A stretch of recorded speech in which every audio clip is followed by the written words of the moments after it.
Hey guys, happy Wednesday. I am going to try to talk you through what's going to happen today and hopefully clarify a few things that are needed. If I'm not clarifying anything for you, just hop onto my office hours. Not many people go, and it's normally kind of lonely, so get on, ask a question, feel free to ask anything or clarify something. Somebody had commented on that thesis statement pretest yesterday when I just said, like, any additional comments or like what's not going well. And they had said that sometimes when we email, we don't get a quick response, which I get. And they said they found it very annoying.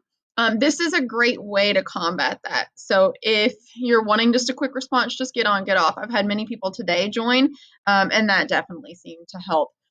So normally I can answer your question in like a minute, but often on email, things can get lost in translation. If I'm just saying back like, hey, watch the virtual classroom videos, this is what I'm meaning. So I'm never trying to come across rude in an email. Often I'm just replying to the same thing, often like, check your virtual classroom, like watch the video on the virtual classroom. So let's get into today. So there are 4 things you need to do. Step 1, you're doing now, you're watching this. Step 2 is going to be watching the USA Test Prep video. So I'm going to post it in Google Classroom, but it's also on USA Test Prep. It's like a minute and 30 seconds, so it's not that long. Then you are going to complete a practice on USA Test Prep. Make sure you watch the video first. That would be wise. The test, not the test, but the practice on USA Test Prep is like 10 questions. It's not that long, but you need to get an 80%.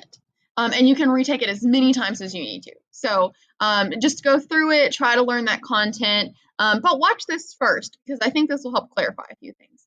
And then finally, there's one question that I'm going to ask you on Google Classroom. I have been doing that because it is so much easier to grade than the Google Doc. When I have to go to a Google Doc, I cannot get feedback to you as quick as I'd love because I have to click on each document. It takes forever. So I have been loving the question. If you are not loving it, let me know, but I think it's working great. So let's get into thesis statements. So we will review this too when you get back in with me. So on the 21st, which is coming up, and I'm so excited to see you guys because it's really weird teaching to a screen, if we're being honest. And I'm excited to see you. So thesis statements.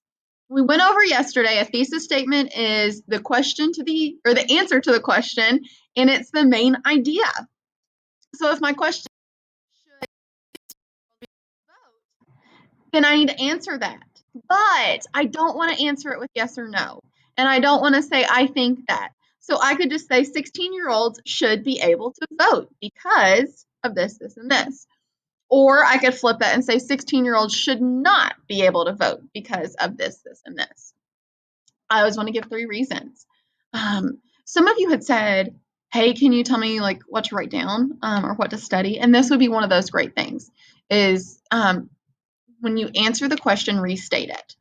So again, if I was to say, and you know what, let me just pull up real quick right down here. And I'm actually going to write this. So if the prompt was, should 16-year-olds,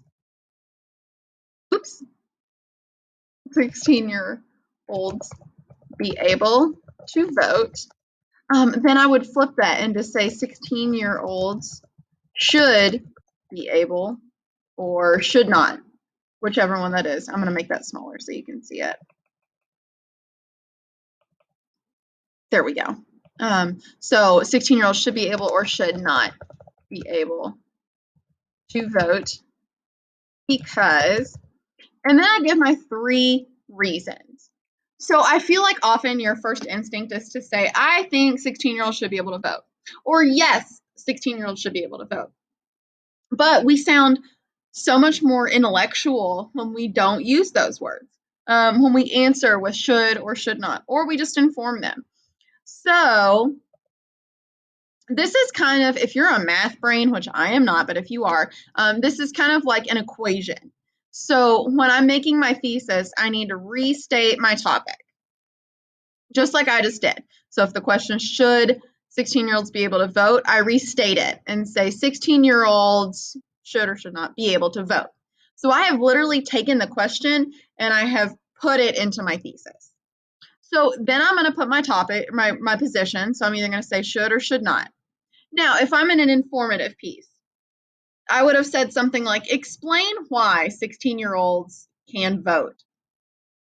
And you would just simply turn that around and say 16-year-olds can vote because they're educated, they're mature, etc. So there's always 3 reasons because those connect to our body paragraphs. So I have a reason 1, which is body 1, reason 2, which is body 2, and reason 3, which is body 3. So hopefully that's easy enough. Now, one of my biggest pet peeves, if you can't tell, is using I or you. It's great in a narrative thesis to say I. Never use you. It's like the worst word to use because you don't need to talk directly at the reader. You want to talk to the audience.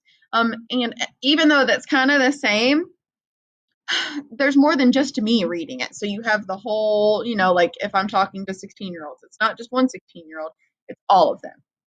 So try to keep that in the back of your head too. And again, I only use I in a narrative. So I am giving you an example.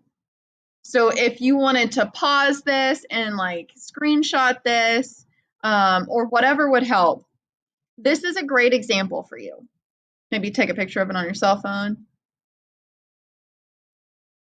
There's me smiling if you're in the picture. Or just pause it after we get done at this point. And if I knew the minute, I would tell you, but I don't. So the prompt is reality TV is negatively affecting young women. Write a detailed essay on whether you think parents should not allow young girls to watch these shows. So I am automatically given my point of view. So I should not. And it's also looking at, okay, I need to write a detailed essay. So I'm not writing anything fancy, just an essay. And I need to think about, okay, why should parents not allow young girls to watch these shows? So I gave you an example thesis. So parents should not allow young girls to watch these shows. And that's my position because it was given to me. I restated the question. And then I said, because, so the stars are not role models. So I can talk about that in a full body paragraph. The show portrays negative behaviors. Okay, again, I can talk about that in a body paragraph.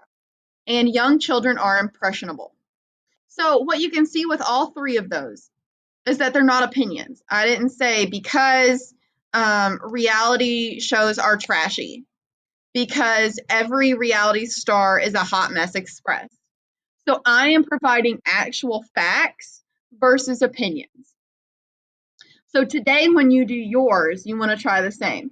So you restate the topic, and then I give 3 reasons supporting it. Now let's, again, try to make sure that they're reasons that are not opinions, okay?